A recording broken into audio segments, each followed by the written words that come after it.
bien sûr, comme tu le sais, à la fin, on aura à parler encore, comme d'habitude. Mais bon, je sais que tu ne peux pas t'empêcher. Parce que c'est mon frère, c'est mon ami, c'est quelqu'un qui m'aime beaucoup et qui le montre partout. Donc parfois c'est très gênant. Je voudrais, mesdames et messieurs, vous dire tout le plaisir que j'ai vraiment d'être ici aujourd'hui. Et je peux dire grâce au docteur Bousso, je rencontre des personnes qui me sont chères, mais peut-être que je n'ai pas pu, ou je n'ai pas eu le temps, ou je n'ai pas peut-être pensé à le leur dire. Et ces personnes, beaucoup d'entre elles sont ici aujourd'hui.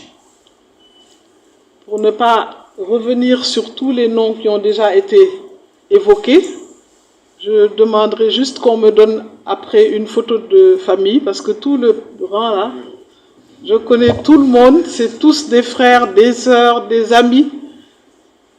Mais par exemple, Baye Hassan, je ne sais pas depuis quand on ne s'est pas vu. Mais bon, Seydina, c'est encore pire. Pourtant, on parle souvent de toi à la maison parce que je pense que tu as opéré mon mari qui était ton ami. Et il montre à tout le monde la petite cicatrice qu'il a parce que c'est Seydina qui l'avait opéré et sans anesthésie générale. Et son doigt était peut-être perdu, mais il l'a sauvé. Donc, on parle tout le temps de toi, même si je ne te rencontre pas souvent. Tous mes anciens élèves, en réalité, je crois que là aussi, plus je vais, plus je me rends compte que je prends de l'âge. Il faudrait peut-être qu'on m'arrête, parce que j'ai que des petits frères, des élèves, des anciens étudiants, etc., etc. Mais je crois que, bon, on le dit tout le temps, hein, il faut encore des personnes mûres à côté des plus jeunes. Mais c'est un plaisir toujours pour moi et beaucoup de fierté de voir toutes les personnes avec lesquelles j'ai pu vraiment cheminer. Mais c'est la grande famille de la médecine, c'est la grande famille de la santé. Et je pense que c'est une famille très soudée en réalité, même si, comme le dit le docteur Bousso dans certains de ses chapitres, on passe notre temps à se glisser des pots de bananes et des choses comme ça, mais pourtant, c'est une famille. Donc il y a tout dans une famille. Je n'oublierai pas le général. Je ne sais pas, apparemment on ne doit pas dire mon général ou je ne sais pas quoi, mais bon, général, je suis au garde à vous. Je garde un excellent souvenir des moments que nous avons passés ensemble dans la lutte contre le sida. Et le général était devenu, même je crois au Pentagone, au Congrès américain, le spécialiste africain du sida. Et vraiment, il nous a rendu hommage, mais je peux dire que on a des gens avec qui on parle, avec qui on fait des briefings, mais au bout, même vous, vous avez honte quand ils parlent. Donc, merci pour tout ce que vous avez fait. Il y a quelqu'un qui baisse la tête parce que je sais que lui aussi, il n'aime pas qu'on parle de lui. Mamadouba, professeur, Bey, Assar, je vois tout le monde. Hein. Même, je crois, Saré qui s'appelle.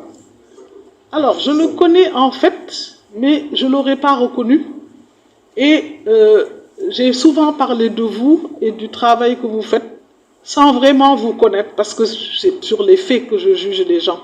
D'ailleurs, je peux vous dire que j'ai travaillé avec Bousso, le docteur Bousso, sans le connaître. Je regarde des profils, j'ai comme des fiches. Et quand les fiches correspondent à ce que je veux, bon, même si je ne vous ai jamais vu, je vous demande de venir. Daya, je l'ai aperçu aussi. Même chose pour Daya. Je l'ai vu présenter une fois dans une réunion. Et puis à la fin, je lui ai dit, est-ce que vous pouvez venir? Elle est venue. J'ai dit, est-ce que ça vous intéresserait de travailler avec moi? C'était la première fois que je la voyais. Mais voilà, donc Bousso, ça a été un peu ça, mais je n'ai pas regretté du tout d'avoir fait ce choix-là. Je voudrais peut-être... j'ai écrit quelque chose, c'était juste pour ne pas déborder. Parce que quand je parle comme ça, même mes enfants me disent « Maman, écris quand même. » Parce que vraiment, il faut. Donc je vais essayer d'être un peu organisée. Et je dis que ce jour est le jour de la dédicace du livre du docteur Bousso. Mais il y a eu déjà beaucoup d'encre, hein, et beaucoup de personnes ont écrit, ont parlé du livre sans l'avoir lu. Et ça, j'en ai parlé avec vous et je vous ai dit, essayez quand même d'éviter un peu les médias parce que quelque part, vous pouvez être jugé d'une certaine manière alors que vous n'êtes pas comme ça. Parce qu'avant même que les gens lisent, ils avaient déjà une idée et ils avaient déjà commenté le livre. C'est un sujet bien sûr d'actualité qui intéresse tout le monde. Quand on parle de Covid, tout le monde se dit « Ah, qu'est-ce qu'il y a dans ce livre-là » C'est fascinant, mais aussi c'est l'objet de beaucoup de controverses, vous l'avez dit, professeur Seydi. Même les scientifiques, vraiment, parfois étaient méconnaissables. On a eu parfois honte de connaître certaines personnes, parce qu'elles se sont mises à parler de choses qu'elles ne connaissaient pas, ou bien elles avaient une position qui était liée aux relations que l'on avait avec tel ou tel laboratoire, etc., etc. Donc c'était quand même un sujet très sensible et nous nous sommes rendus compte de cela. C'est pour ça que quand le docteur Bousso m'a demandé d'écrire la préface de son livre, j'étais contente parce que moi, je n'ai jamais rien écrit. En tout cas, je n'ai pas de livre. J'ai des publications, mais personne ne les voit, personne ne les connaît. J'aurais aimé écrire. Encore une fois, je ne sais pas, hein, le temps est compté.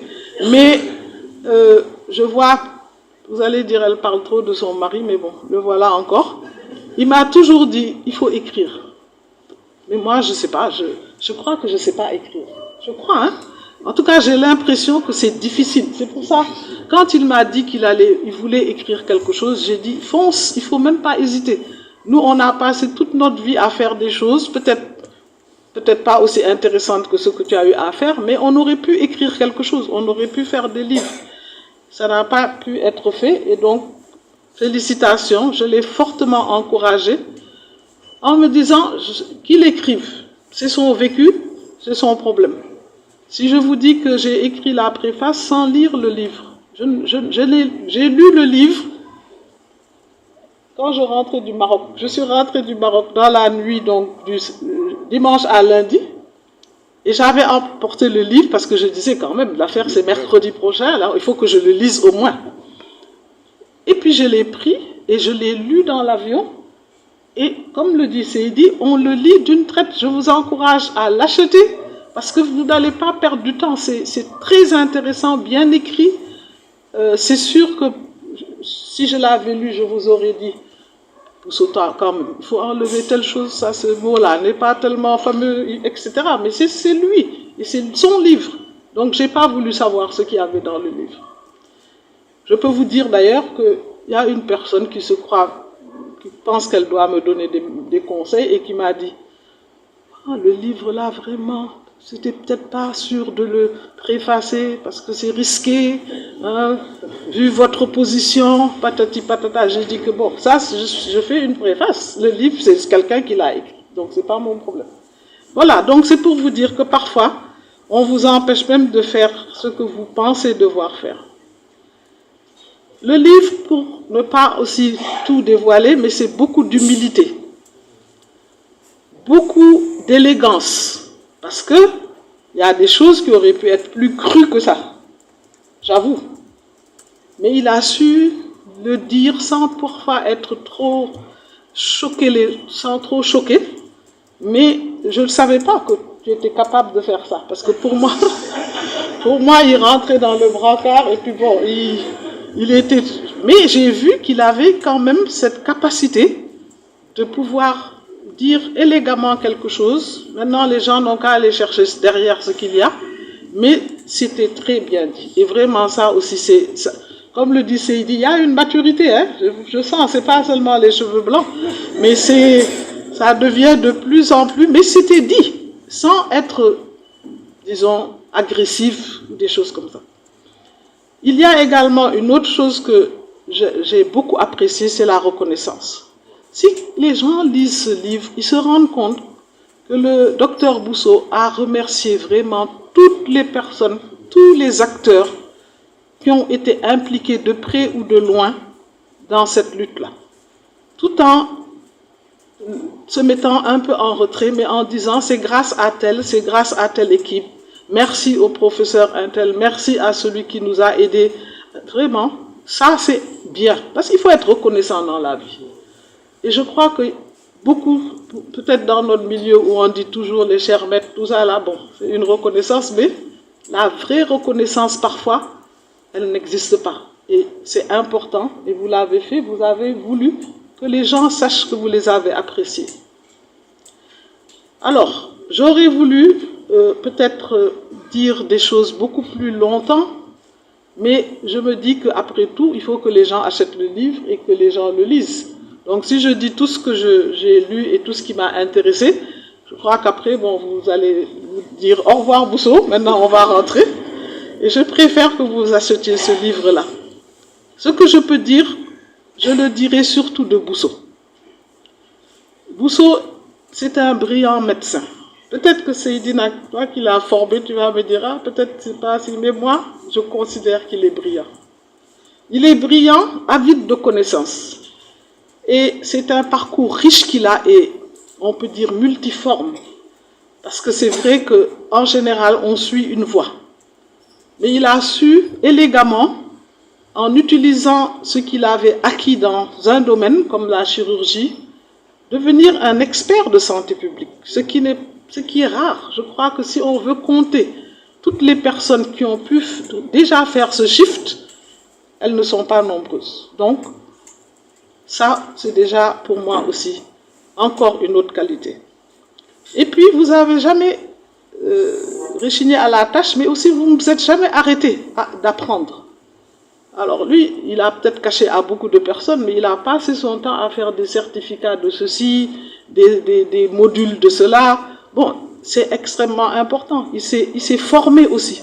Il n'a pas été gêné en se disant, bon, je suis quand même à un certain niveau, c'est pas la peine que j'aille apprendre encore. Ou que Ça aussi, c'est une qualité et j'ai été très contente de voir que quelqu'un qui a été aussi avec Médecins sans frontières sur le terrain, quelqu'un qui a été syndicaliste, qui a été à l'ordre des médecins. Donc vous avez un profil quand même qui est extrêmement intéressant et qui peut être très utile à votre pays.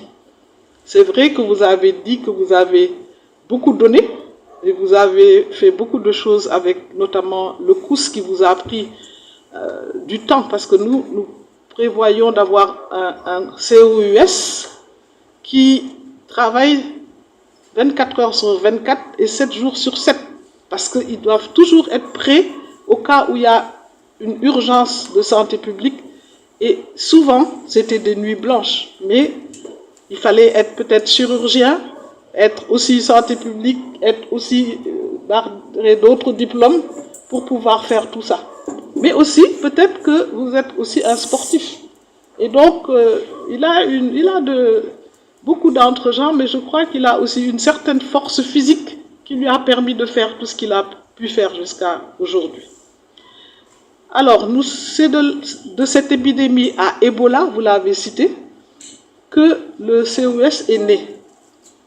Parce qu'on s'est rendu compte lors de l'épidémie à virus Ebola que pratiquement tout le système était bloqué. Plus rien ne fonctionnait et même les gens avaient peur d'aller dans les structures. Ce qui fait que on a imaginé, c'était une idée comme ça, de créer un centre des opérations d'urgence pour vraiment gérer ces urgences-là et laisser le reste du système travailler. Parce qu'on ne peut pas, comme ça, tout bloquer. Ce n'est pas possible. Et ça a mis beaucoup de pays dans une situation très difficile. Et le COUS est né comme ça, et heureusement d'ailleurs, parce que quand le Covid est arrivé, il était là, et le COUS était prêt à faire tout le travail qui était nécessaire. Bien sûr, il y avait tous les autres acteurs, vous les avez cités, et vous n'étiez pas les seuls sur le terrain, et il y a eu énormément de soutien qui vous a été apporté. Moi, je peux dire que le docteur Bousso est quelqu'un vraiment d'honnête, et il n'a pas peur.